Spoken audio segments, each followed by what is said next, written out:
αναφορικά με το δυστύχημα των οπαδών του ΠΑΟΚ στη Ρουμανία και όσον αφορά το κομμάτι του αυτοκινήτου. Επειδή ακούγονται και γράφονται πάρα πολλά, ακούστε τι πραγματικά ισχύει, προκειμένου να μην λέει ο καθένας στη μνήμη 7 νέων ανθρώπων το στραβό και το κοντό του.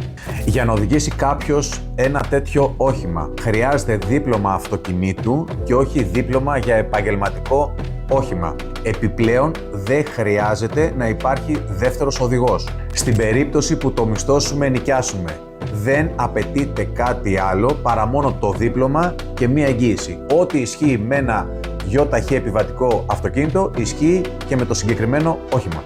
Το Lane Assist, για το οποίο υπόθηκε, τι ακριβώς είναι? Ένα σύστημα υποβοήθησης διατήρησης λωρίδας με το οποίο εφοδιάζονται πλέον όλα τα σύγχρονα αυτοκίνητα. Το συγκεκριμένο σύστημα αναγνωρίζει τις γραμμές του δρόμου και αν αρχίσεις να βγαίνεις χωρίς φλας, σε προειδοποιεί και επεμβαίνει ελαφρά προκειμένου να ξαναμπείς μέσα στη λωρίδα σου.